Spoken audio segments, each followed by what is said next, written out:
নমস্কার, আমি পার্থরাজ মিশ্র, শিক্ষক অমরশী রঘুনাথ হাই স্কুল। আপনাদের সবাইকে আজ আরও একবার অ্যারাইজ অ্যান্ড নায়কের ক্লাসরুমে স্বাগত জানাই। আমার সকল সম্মানীয় দর্শক মণ্ডলী এবং আমার স্নেহের ছাত্রছাত্রীরা, সবার প্রথম সবাইকে যথাযোগ্য স্থানে শুভ বিজয়া এবং অগ্রিম দীপাবলির আন্তরিক শ্রদ্ধা, প্রীতি, শুভেচ্ছা এবং ভালোবাসা জানাই। আজকে আমি অ্যাকচুয়ালি ক্লাস 9-এর সিলেবাসের উপরে আলোচনা করব। ক্লাস 9-এর প্রাকৃতিক ভূগোল অংশের ভূপৃষ্ঠের কোন স্থানের অবস্থান নির্ণয় এই অধ্যায়ে অক্ষরেখা ও দ্রাঘিমা রেখার তুলনামূলক আলোচনা করব। অর্থাৎ অক্ষরেখার বৈশিষ্ট্যগুলো কী কী এবং দ্রাঘিমা রেখার বৈশিষ্ট্যগুলো কী কী, এই দুটো বিষয়ের বৈশিষ্ট্যগুলোর মধ্যে একটা তুলনামূলক আলোচনা করব। কোথায় কোথায় সাদৃশ্য আছে, কোথায় কোথায় বৈসাদৃশ্য আছে, এটাই কিন্তু মূলত তুলে ধরার চেষ্টা করব। শুরুতেই সবাইকে বিনম্রভাবে অনুরোধ করব, আপনারা যারা এখনও আমার চ্যানেলটি সাবস্ক্রাইব করেননি, দয়া করে সাবস্ক্রাইব করে নেবেন এবং অবশ্যই বেল আইকনটি ক্লিক করে অল নোটিফিকেশানটি অন করে নেবেন, যাতে করে আমি যখনই নতুন কোনো ভিডিও আপলোড করব আপনারা কিন্তু তার নোটিফিকেশান পেয়ে যেতে পারেন। কেন আমি এই কথা বলছি? আমি কিন্তু পুরো এই কোভিড-19 প্যান্ডেমিকের জন্য যে আমাদের স্কুল, কলেজ, বিশ্ববিদ্যালয় সমস্ত বন্ধ আছে, এই পুরো পিরিয়ডটাতে ক্লাস 9, 10, 11, 12-এর জিওগ্রাফি সিলেবাসের উপরে ধারাবাহিকভাবে আলোচনা করছি। ফলে ভূগোল বিষয়ের উপরে যাদের প্রয়োজন আছে, আগ্রহ আছে, তারা কিন্তু আমার এই চ্যানেল থেকে যথেষ্ট উপকার লাভ করতে পারবেন বলে আমি বিশ্বাস করি। তাই আপনাদের কাছে বিনম্রভাবে অনুরোধ করছি, আপনারা আমার চ্যানেলটি দয়া করে সাবস্ক্রাইব করে নেবেন। আমি মূল আলোচনায় চলে আসি। মূল আলোচনা বলতে আমরা আজকে আলোচনা করব অক্ষরেখা এবং দ্রাঘিমা রেখার মধ্যে পার্থক্য। আমার স্নেহের ছাত্ররা, তোমরা সবাই জানো যে অক্ষরেখার আরেকটা নাম আছে সমাক্ষরেখা এবং দ্রাঘিমা রেখারও অপর একটি নাম আছে যার নাম হচ্ছে দেশান্তর রেখা। ফলে অক্ষরেখা এবং দ্রাঘিমা রেখার মধ্যে পার্থক্য বা তুলনা বললে যা বোঝাবে, একইভাবে যদি সমাক্ষরেখা এবং দেশান্তর রেখার মধ্যে পার্থক্য বা তুলনা করতে বলে, তাহলে কিন্তু একই পয়েন্টের ভিত্তিতে আমরা পার্থক্য বা তুলনা করতে পারবো। প্রথমে তোমাদের সুবিধার্থে আমি কিন্তু এখানে কতগুলো পয়েন্ট তৈরি করেছি। এই পয়েন্টগুলোকে যদি আমরা মনে রাখতে পারি, এই পয়েন্টগুলোর উপর ভিত্তি করে আমরা পার্থক্য বা তুলনামূলক আলোচনা করতে পারি। দুটো কাল্পনিক যে রেখা, অক্ষরেখা এবং দ্রাঘিমা রেখা, তাদের বৈশিষ্ট্যের তুলনামূলক আলোচনা আমরা খুব সহজেই করতে পারবো। আমি প্রথমেই বলে রাখি, আমি কিন্তু আমার প্রত্যেকটি ভিডিও ক্লাসে, প্রত্যেকটি ভিডিওতে আমি যে বোর্ড ওয়ার্ক করি, এই বোর্ড ওয়ার্কের একটি ছবি আমি গুগল ড্রাইভে আপলোড করে দিই এবং গুগল ড্রাইভের ওই আপলোড করার পর ওর একটা গুগল ড্রাইভের লিঙ্ক আমি কিন্তু প্রত্যেকটা ভিডিওর ডেসক্রিপশান বক্সে দিয়ে দিচ্ছি। ফলে আপনারা যারা ভিডিওটি দেখতে দেখতে এই বোর্ডটা হয়তো কখনো অস্পষ্ট আপনাদের কাছে লাগতে পারে, সেক্ষেত্রে কিন্তু আপনারা গুগল ড্রাইভের লিঙ্কটাকে ব্যবহার করে আপনারা এই বোর্ডের ছবিটা পরিষ্কারভাবে পেয়ে যাবেন এবং জুম করে দেখতে পারবেন। এটা কিন্তু আপনাদেরকে জানার জন্য আমি বলে রাখলাম। ডেসক্রিপশন বক্সে এই হোয়াইট বোর্ডের ইমেজের একটা ছবি আমি গুগল ড্রাইভের লিঙ্ক হিসেবে দিয়ে রাখবো। ওই লিঙ্কটা টাচ করলেই আপনারা এই বোর্ডের ছবিটা কিন্তু পেয়ে যাবেন। এবং আমার স্নেহের ছাত্রদের বলবো, তোমরা অবশ্যই কিন্তু এই বোর্ডে যা লেখা আছে সেটা কিন্তু নোটসের মতো করে তোমরা খাতায় নোট ডাউন করে নিলে তোমাদের আর কোনো সমস্যা থাকবে বলে আমার মনে হয় না। যাই হোক, মূল আলোচনায় চলে আসি। মূল আলোচনা কি? প্রথম যে পয়েন্ট আমি বলেছিলাম, কতগুলো পয়েন্টের উপর ভিত্তি করে তুলনা করব। প্রথম যে পয়েন্ট সেটা হচ্ছে আকৃতি। আকৃতি অর্থাৎ অক্ষরেখার আকৃতি কেমন এবং দ্রাঘিমা রেখাগুলোর আকৃতি কেমন।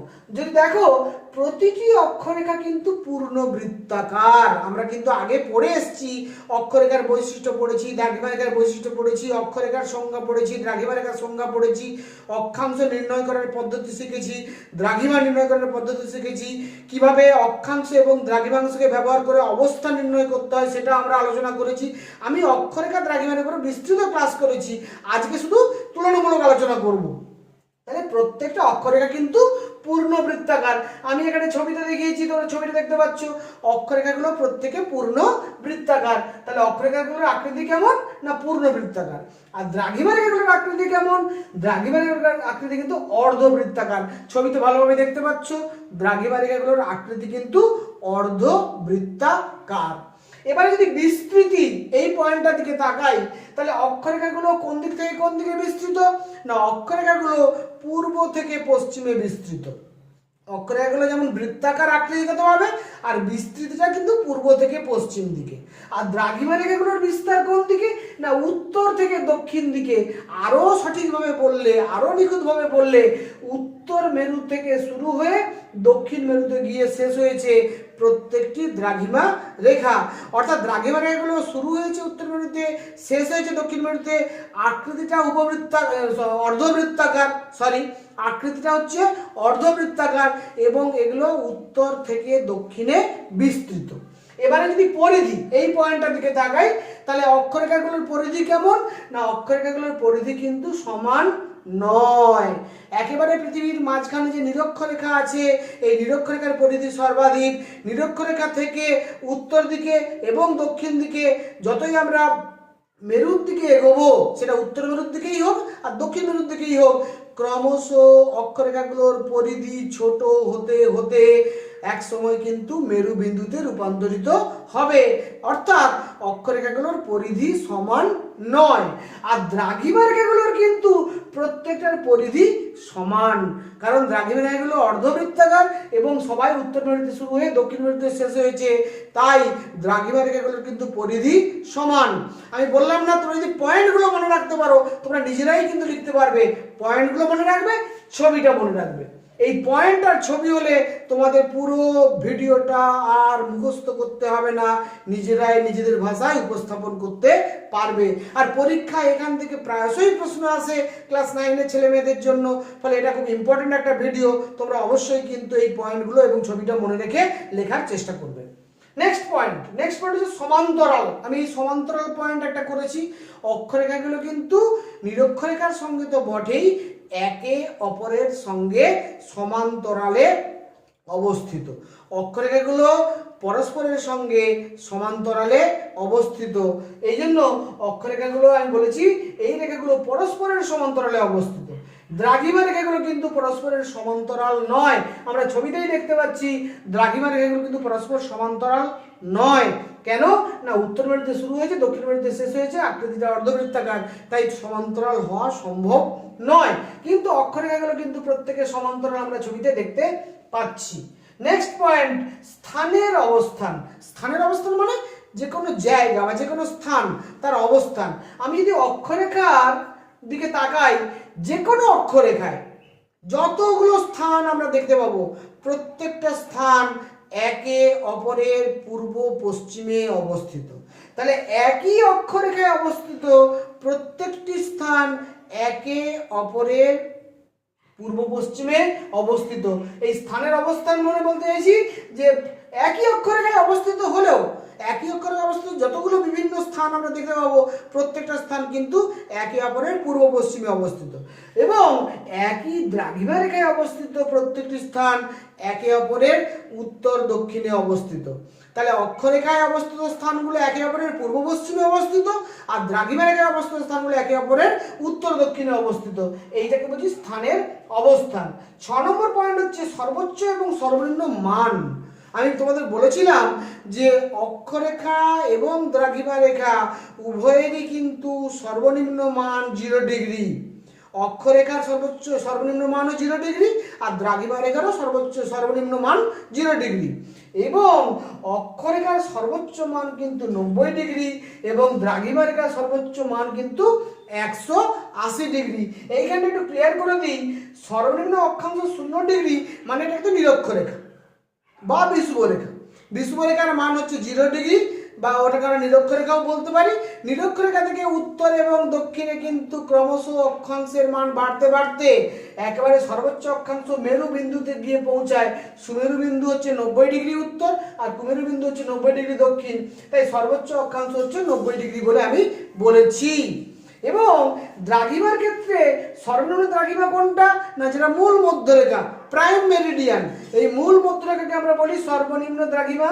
এবং সর্বোচ্চ দ্রাঘিমা কার না, সর্বোচ্চ দ্রাঘিমা হচ্ছে 180 ডিগ্রি দ্রাঘিমা রেখাকে আমরা সর্বোচ্চ দ্রাঘিমা রেখা বলি। এবং 180 ডিগ্রি দ্রাঘিমা রেখা আসলে কোনো পূর্ব বা পশ্চিম এক্ষেত্রে বলা হবে না, এটাকে আমরা আন্তর্জাতিক তারিখ রেখা বলে বলি। এই আন্তর্জাতিক তারিখ রেখা সম্পর্কে আমি আলাদা একটা ক্লাস করব। মোটামুটি এইটুকু জেনে রাখো, মূল মধ্যরেখার মান 0 ডিগ্রি, এটা সর্বনিম্ন দ্রাঘিমা। আর 180 দ্রাঘিমা রেখা বা আন্তর্জাতিক রেখার মান হচ্ছে 180 ডিগ্রি, এটা হচ্ছে সর্বোচ্চ দ্রাঘিমা।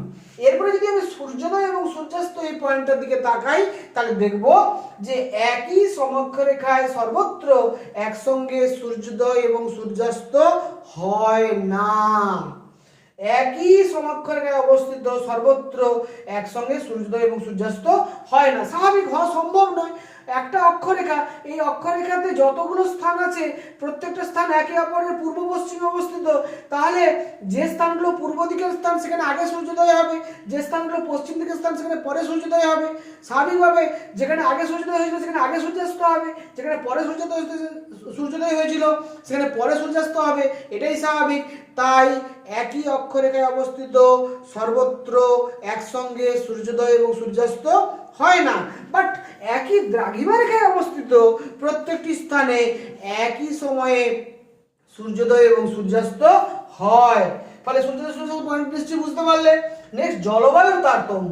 জলবায়ুর তারতম্য বলে কি বলবো না, একই অক্ষরেখায় সর্বত্র উষ্ণতা এবং জলবায়ুর প্রকৃতি প্রায় একই রকম হয়। আমি প্রায় কথাটা বলেছি, উষ্ণতা একই রকম হয় এটা মোটামুটি ভাবে আমরা বলতে পারি। যদি রিলিফ বা ভূপ্রকৃতি একই রকম হয়, উষ্ণতা একই রকম হবে। তাহলে উষ্ণতা এবং জলবায়ু পুরোপুরি একই না হলেও প্রায় একই রকম হবে, এটা আমরা জোর দিয়ে বলতে পারি। তাহলে একই অক্ষরেখায় সর্বত্র উষ্ণতা এবং জলবায়ু এটা কিন্তু প্রায় একই রকমের হয়, কিন্তু একই দ্রাঘিমা রেখায় সর্বত্র উষ্ণতা এবং জলবায়ু একই রকম হয় না, একটু ভিন্ন প্রকৃতির হয়। তাহলে কিন্তু দ্রাঘিমা রেখার ক্ষেত্রে একই দ্রাঘিমা রেখায় কিন্তু উষ্ণতা এবং জলবায়ু ভিন্ন প্রকৃতির, আর অক্ষরেখার ক্ষেত্রে একই অক্ষরেখায় জলবায়ু এবং উষ্ণতা প্রায় সমপ্রকৃতির হয়, এটা আমি বলতে চাইছি। এবং পরিবর্তন, এই যে পয়েন্টটা 9 নম্বর পয়েন্ট বলেছি, এই পরিবর্তন মানে কি না, অক্ষরেখার পরিবর্তনে সাধারণত জলবায়ু এবং তাপমাত্রার পরিবর্তন হয়, যেটা আমি এখানে বলেছি। উষ্ণতা এবং জলবায়ু প্রকৃতি একই হয় একই অক্ষরেখার সর্বত্র, বাট অক্ষরেখার পরিবর্তন ঘটে গেল, অক্ষরেখা চেঞ্জ হয়ে গেল। আমি 0 ডিগ্রি অক্ষরেখা, 1 ডিগ্রি অক্ষরেখা, 2 ডিগ্রি অক্ষরেখা, 3 ডিগ্রি অক্ষরেখা, যত আমরা অক্ষরেখার মান বাড়বে, যত আমরা মেরুর দিকে এগোবো, সেটা উত্তর মেরুর দিকেই হোক দক্ষিণ মেরুর দিকেই হোক, তাহলে কিন্তু সেখানে আমরা জলবায়ু এবং তাপমাত্রা পরিবর্তিত হতে দেখব। তাহলে অক্ষরেখার পরিবর্তনে জলবায়ু এবং তাপমাত্রার পরিবর্তন হয়, এবং দ্রাঘিমা রেখার পরিবর্তনে সময়ের পরিবর্তন হয়। আমি আবারও বলছি, অক্ষরেখার পরিবর্তনে উষ্ণতা এবং জলবায়ুর পরিবর্তন হয়, আর দ্রাঘিমা রেখার পরিবর্তনে সময়ের পরিবর্তন হয়। আমরা জানি 1 ডিগ্রি দ্রাঘিমার পার্থক্যে সময়ের পার্থক্য হয় 4 মিনিট। তাহলে দ্রাঘিমা পার্থক্য হয়ে গেলেই সময় কিন্তু পাল্টে যাবে। তাহলে দ্রাঘিমার পরিবর্তনে সময়ের পরিবর্তন হয়, আর অক্ষরেখার বা অক্ষাংশের পরিবর্তনে আমরা কি দেখব, জলবায়ু এবং তাপমাত্রার পরিবর্তন লক্ষ্য করব। এইভাবে আমরা 9টি পয়েন্টের উপর ভিত্তি করে কিন্তু অক্ষরেখা এবং দ্রাঘিমা রেখার মধ্যে একটা তুলনামূলক আলোচনা করতে পারি বৈশিষ্ট্যের ভিত্তিতে। তাহলে বিভিন্ন যে বৈশিষ্ট্য আমরা দেখতে পাই, অক্ষরেখার বৈশিষ্ট্য এবং দ্রাঘিমা রেখার বৈশিষ্ট্য, সেটাকে আমি তোমাদের সামনে একেবারে পার্থক্যের আকারে, একেবারে তুলনার আকারে, একেবারে আমি সুন্দরভাবে তোমাদেরকে কতগুলো পয়েন্ট দিয়ে উপস্থাপন করার চেষ্টা করেছি। আশা করি তোমাদের বুঝতে অসুবিধে থাকার কথা নয়। তা সত্ত্বেও যদি কারো বুঝতে অসুবিধা থাকে কমেন্ট বক্সে অবশ্যই লিখে জানাবে, এবং যদি ভালো লাগে তাহলে কিন্তু লাইক, শেয়ার এবং সাবস্ক্রাইব করার অনুরোধ রইল। সবাইকে যথাযোগ্য স্থানে আরও একবার সম্মান, শ্রদ্ধা, শুভেচ্ছা জানিয়ে এবং আমার স্নেহ ছাত্রদের ভালোবাসা জানিয়ে আজকের ক্লাস এখানেই শেষ করছি। সবাই ভালো থেকো।